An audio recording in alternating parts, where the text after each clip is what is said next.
اللہ نے اس معاشرے کے اندر امیر اور غریب کے ذریعے سے دونوں طبقات کو آزمایا ہے۔ سارے لوگ دولت مند نہیں ہوتے، اگر سارے لوگ دولت مند ہو جائے تو نظم کائنات نہیں چل سکتا۔ سارے لوگ ہی جو ہے وہ غریب ہو جائیں تو پھر بھی نظم کائنات متاثر، اس نے اوپر نیچے رکھا، یہ اس کا نظم ہے۔ تو یہ آزمائش ہے امراء کی، ان کو دولت دے کے آزمایا، اور غریبوں کی آزمائش ہے کہ ان کو جو ہے وہ نیچے رکھ کر کے مالی آسودگیاں وہ نہیں دی جو امراء کو دی، اور وہ اپنی آنکھوں کے سامنے وہ آسودگیاں دیکھتے ہیں، لیکن جب وہ صبر کرتے ہیں اللہ کی رضا کے لیے تو ان کا صلہ رکھا گیا۔ اگر وہ بے صبری کا مظاہرہ کریں گے تو کر پھر بھی کچھ نہیں سکتے، لیکن پھر اجر نہیں ہے، لیکن اگر وہ صبر کر لیتے ہیں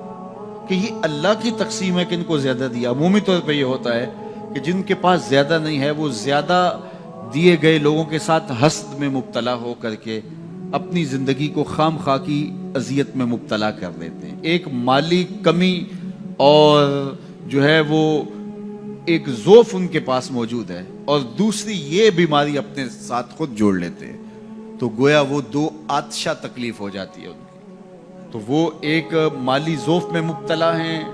اور آسودگی میسر نہیں ہے، اور ضروریات بہت ساری ہیں اور ان کو پورا کرنے کے لیے وسائل خاطر خواہ نہیں ہیں، اور دوسرا ان لوگوں سے وہ آتش حسد میں جلنے لگے جن کو اللہ تعالیٰ نے نوازا ہوا ہے، تو وہ اجر سے بھی محروم ہو گئے اور دوہری مصیبت میں مبتلا ہو گئے۔ لیکن اگر وہ سمجھتے ہیں ان کا مقسوم ان کے ساتھ اور میرا مقسوم میرے ساتھ، تو اللہ نے جو مجھے دیا ہے میں پہلے تو کوشش کروں کہ اپنے معاملات کو اس میں بہتر کرنے کی کوشش کروں۔ جب ہم دائیں بائیں سے دیکھ کے اپنے گھر کا بجٹ بناتے ہیں اور دائیں بائیں دیکھ کر کے جو ہے وہ اپنے امور زندگی کو طے کرتے ہیں تو پھر ہم مشکل میں مبتلا ہو جاتے ہیں، اور یہ کرنے والا کوئی شخص بھی چاہے وہ کروڑ پتی ہو وہ سوکھا نہیں رہ سکتا، کیونکہ وہ اپنے آگے لوگوں کو دیکھے گا۔ 5 مرلے کا ایک مکان ہے کسی شخص کا اور وہ اس کو آسودہ سمجھتا ہے، لیکن اگر وہ اپنے رشتہ داروں، عزیزوں، اپنے دوستوں کو دیکھے کہ وہ 2 کنال کے بنگلے میں رہ رہے ہیں تو وہ 5 مرلے کا مکان سکڑنے لگے گا، اس کو تنگ لگے گا، اس کے اندر اس کی سانس گھٹنے لگے گی۔ لیکن اگر وہ دیکھے کہ میرا فلاں رشتہ دار 3 مرلے کے گھر میں رہتا ہے وہ بھی کرائے کا ہے، تو اس کو وہ گھر ہی محل دکھائی دینے لگے گا۔ اس لیے میرے حضور نے فرمایا کہ اپنے اوپر دیکھو گے تو اوکھے ہو جاؤ گے۔ انظروا الی من هو اسفل منکم، فرمایا اپنے نیچے دیکھو، نیچے دیکھو گے تو زندگی سوکھی ہوگی، اوپر دیکھو گے تو زندگی اوکھی ہو جائے گی۔ اس لیے تمہیں جو دیا گیا اس پر مطمئن رہنے کی کوشش کرو، اس سے اجر بھی ملے گا، اور پھر اپنی چادر کو دیکھ کے ٹانگیں پھیلاؤ گے تو آسودہ رہو گے۔ اللہ اکبر۔ سنو سیدنا علی المرتضیٰ رضی اللہ تعالیٰ عنہ حضور کا ایک فرمان ذکر کرتے ہیں کہ آقا کریم نے فرمایا جو اللہ کے دیے گئے تھوڑے رزق پہ راضی ہو گیا، اللہ قیامت کے دن اس کے تھوڑے عملوں پہ راضی ہو جائے گا۔